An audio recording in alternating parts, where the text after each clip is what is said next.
product use or challenge conventions, or and how does it represent social groups or issue? This is an interview of Sakina Fatma, the director of Unseen film, taken by Rida Naqvi. Okay, my first question is, why did you choose the psychological thriller genre for your opening sequence, Unseen? Well, for my AS Media Studies opening sequence, Unseen, I drew inspiration from the psychological thriller genre because, when I used to watch films, I used to love its key conventions, which actually built suspense and engaged me and the audiences.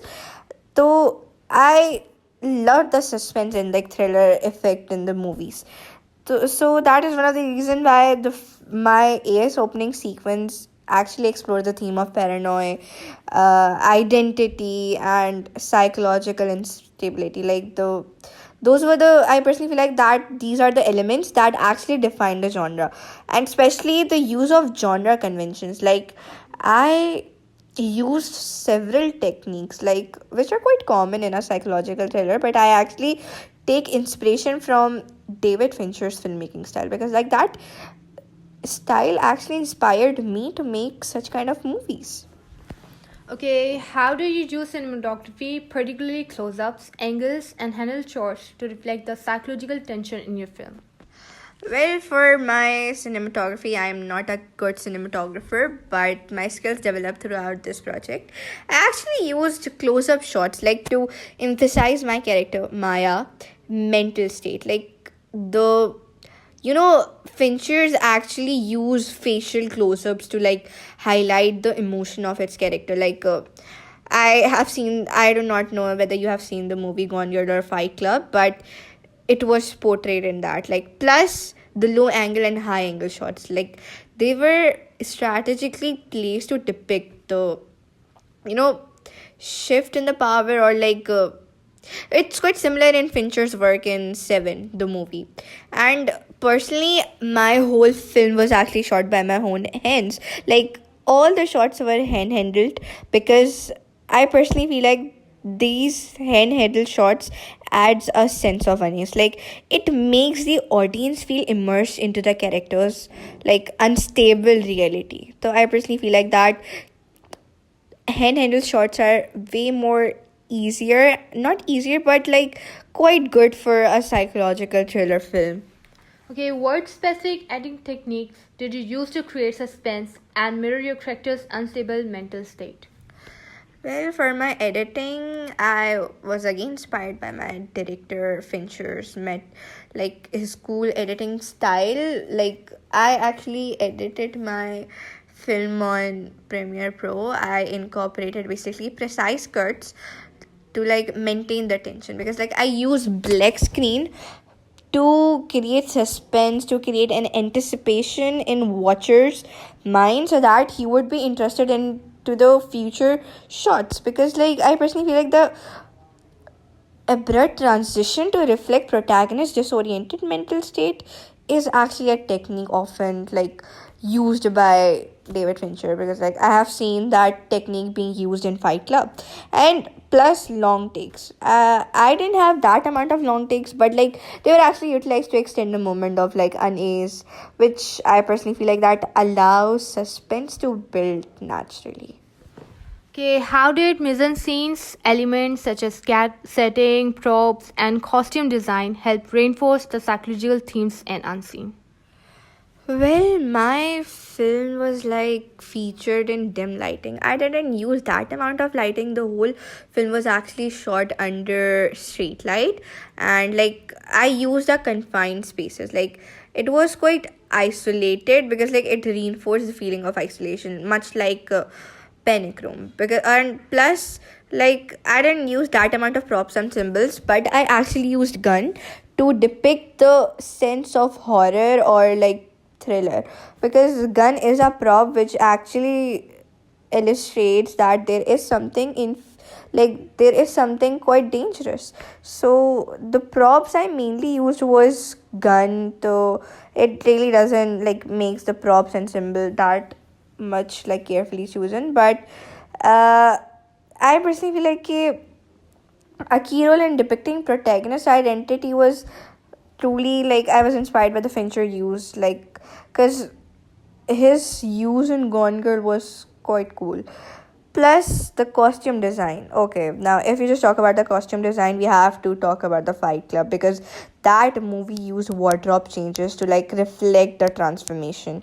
So I actually designed my character's costume quite like perfectionistly. I tried, but yes, it was quite inspired by David Fincher too. Okay, how did your approach to sound design, including ambient noise, silence, and sound effects, enhance the psychological tension in your film?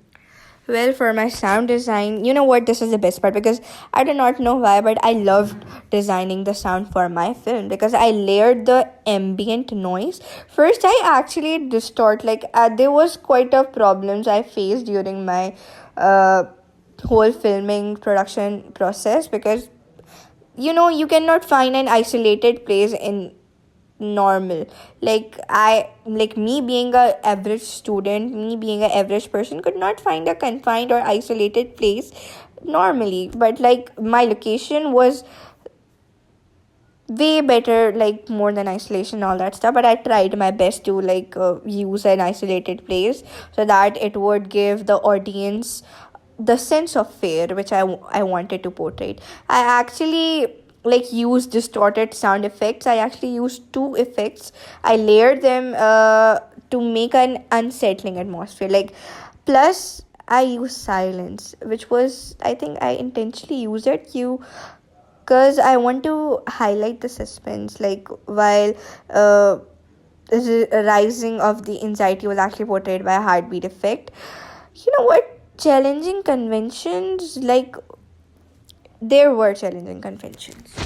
Okay, in what ways does Unseen challenge traditional psychological thriller conventions? Okay, here comes the best part. Not best, but fine. Like, while my film actually follows many psychological thriller tropes, I also challenge conventions by first, I needed to add a shot where it was like a shot of swing. Like, it was an isolated picture, as you can like just see in my blog, in my location pictures, and my storyboard also, because like that was the part of my shoot. I really wanted to add that one shot of swings which actually were quite isolated, but it turns out to be, at the time of filming, they were gone. Like, the owner said that they were quite rusty, they were like not good, so we actually removed them. So like at the time of filming, that was quite a bitter sadness for me, because I really wanted to add that particular shot which would actually give a sense of horror, but it turns out to be that swings were gone. And plus, when I started filming, like I set up two tripods. I do not know why did I bring tripods, because like I didn't use them. I literally shotted each and every shot with my own hands. So like when I reached over there, some guy from security just came towards us and he's like, you're not allowed to film over here until unless you pay. And I was like, how much we need to pay? And he was like, we have to pay 50,000 rupees in order to shoot. And I'm like, dear lord, why am I supposed to pay 50,000 for just my AS opening sequence? Because it was a college thing, right? It was my paper. But yeah, it actually wasted my time, so it delayed my shoot, honestly. So that is one of the problem I faced during the production process. Plus that swing stuff, that was quite sad, because I really wanted to add that isolated swings which actually were looking so scary. Okay, how does your film portray mental health struggles, and why was this important theme for you to explore? Well, my film actually explored the psychological impact of isolation, and I think trauma also, like, because the scene where she actually pulls her hands toward her back and she saw blood, but it turns out to be there's no blood. So like it addresses mental health issues, like I personally feel like that are often overlooked in society, because like the protagonist in my film actually struggles with the paranoia and detachment from the reality, because it is actually a representation of individuals like dealing with anxiety and dissociation, because like it was also inspired by Fincher's flawed like and complex characters, because I tried to max the complexity in order to portray the unseen as an individual whose mind becomes their greatest enemy. Okay, how did David Fincher's filmmaking style influence your creative choices and what impact did it have on your final product? Honestly speaking, his style is like one of my favorites, because like through the use of his cinematography, mise-en-scenes, and his use of particular shots, and you know what, he totally inspired me in each and everything, because like his shots, his each and every way of portraying a complex character made me aim to like create an immersive psychological thriller, while like paying homage to David Fincher's unique storytelling techniques. So like my goal was actually to craft a visually and emotionally gripping experience that actually resonates with the audiences. So yes.